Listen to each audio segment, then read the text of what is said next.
Silver has been on quite a wild ride over the past month or two, and likely that is not going to stop anytime soon, even though there's been some pushback. And we're going to talk about those things in this video as we explore.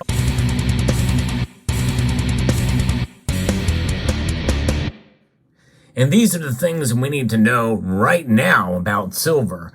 Volatility is the key to silver's understanding, especially in these times.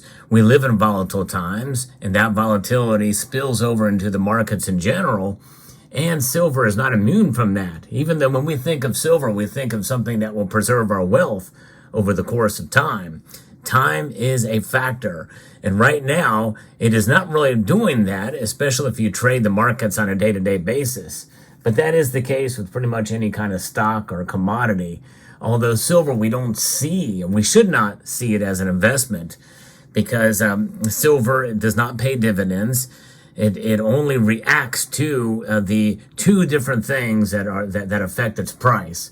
Number one, we know that silver's price is affected by the dollar index and moves along with gold as a hedge.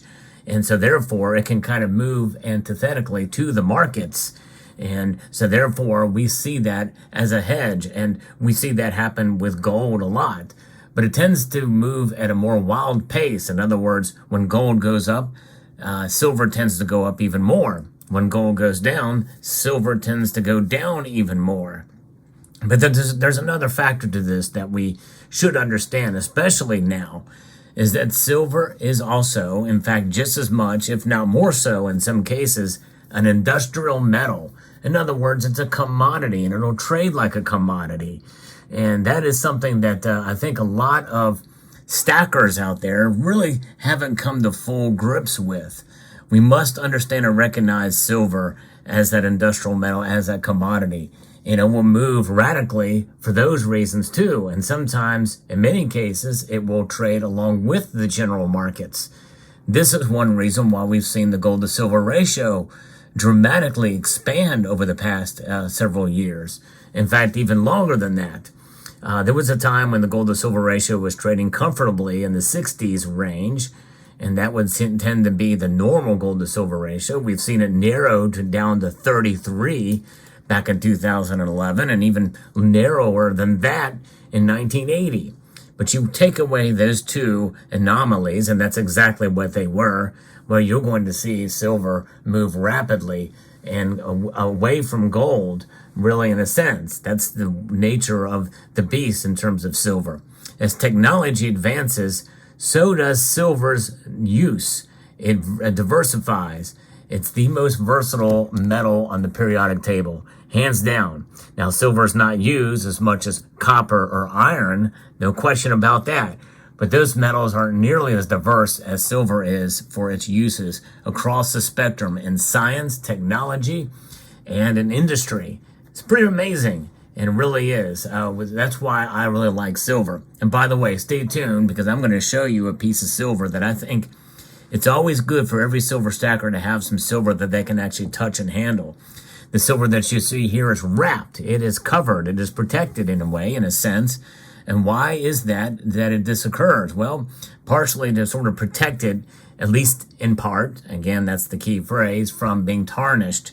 But silver does tarnish, it does react. And it can react fast, depending on what you use in order to tarnish it. Sulfur is one metal, or one aspect of it that can be used to tarnish it. So what about these two things here? Well, volatility and the resistance factor. Silver's resistance, we're going to talk about that now. It's pretty amazing. It is seeing sort of a resistance level, and that is something that we've not seen it move much below, $21 and change in recent months here. But we certainly not seen it fall below $20. So that's kind of a resistance to the downside. They call that the support too. Resistance, usually we like to think about that in technical terms, to the upside. And we've not seen it break above, for recently, above the $22.60 level in the futures market. And so if that we were to break above that, then we could see a complete recovery of silver. There's other things to think about too, like the 50-day and the 200-day EMAs, the moving averages. They're important, and a lot of people pay a close attention to them as potential resistance. And so could we see this thing occurring where the possibility of the market going much higher, maybe reaching $25 in the coming months? I made a prediction of silver reaching $28 by the end of the year. It's becoming much more unlikely that that's going to happen, which means I'll be wrong again. There's been a lot of resistance against silver through the course of time, but we must be patient through these times. And even though on this channel I do talk often about the daily moves in gold and silver's price, let that not cloud your judgment about the overall purpose of what silver is. Because even though silver trades in this short time frame as a commodity, much more so than as a hedge, at least it seems, which has extended itself to or lend itself to the widening of the gold to silver ratio in the long term that we've seen. In that same long term, we know that silver will preserve our wealth over the long course of time, but it involves strategic buying. And that used to be something that I really didn't talk about much before in the early years of this channel, but as more of I get to understand the markets, you really do need to be strategic when you buy silver. There's a wrong way to do it, and there's a right way to do it. But really in life, that's pretty much goes for everything in life. And so you must be strategic in how you buy. And there's two strategies you can take that I think are very smart and intelligent. And that is dollar cost averaging, which is really something you can set on autopilot, that you can make that occur for, just as far as setting aside a number of these in your budget, dollars, or whatever currency you're using in whatever nation you live, and you set aside that in your budget every month to buy silver. I think that's smart. I think that's smart to do. And obviously, if the price goes up, you're buying less, sometimes a lot less. If the price goes down, you can buy much more for your dollar. In the end, it will work itself out. That's actually been proven anecdotally by several members of this community, and most notably, Tucson Silver has been able to make this thing happen. And I think that's pretty amazing that you can see somebody, member of this community, has been tracking this with spreadsheets to see that this has been a proven method for them. And I think that others as well, if you do it, it will prove itself with you as well. The other aspect of something that I like to take that a step further, what I now call enhanced dollar cost averaging, where maybe if the price spikes up at any given point in time, you buy much less or maybe even not at all.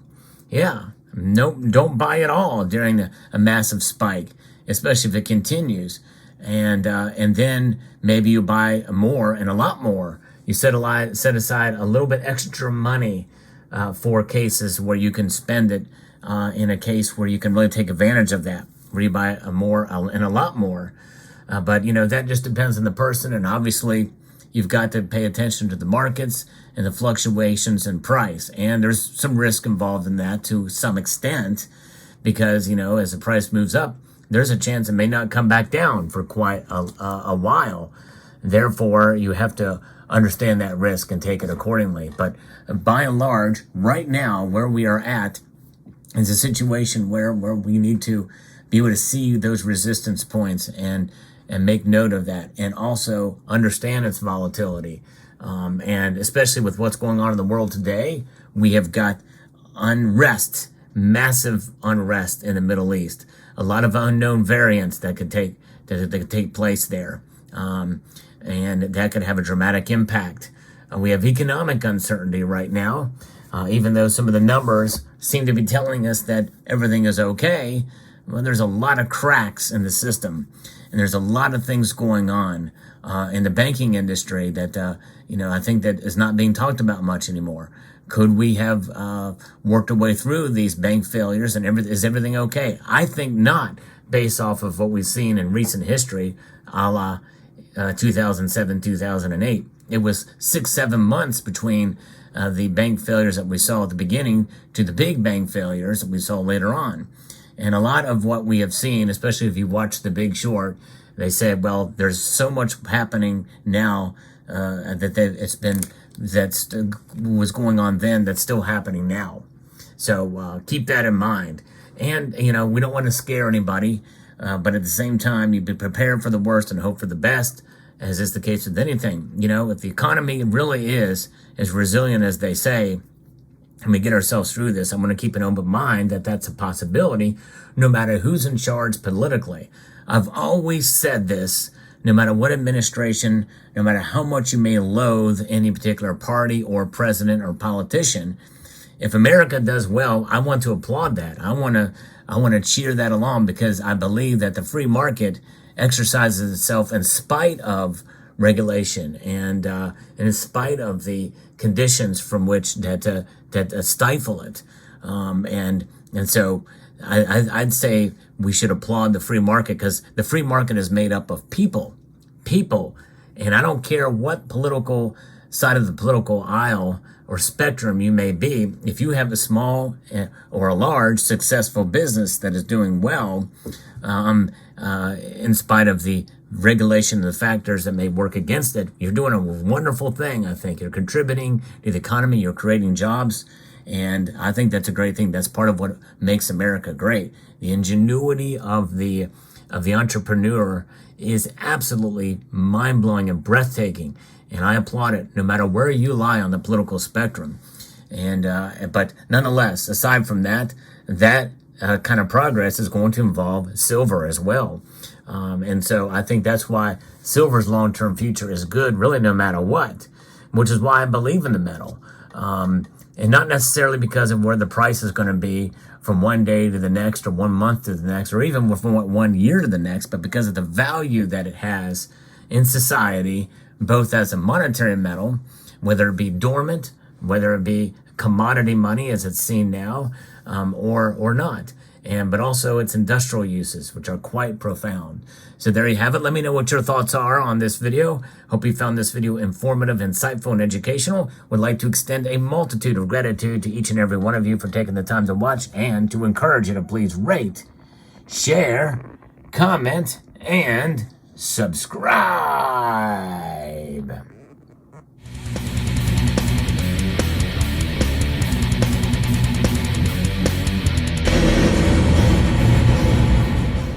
You know what? You probably thought I was going to forget, and I did, so this is an addendum. This is the piece of silver, or one of the pieces of silver I like to have and hold, just to kind of play with.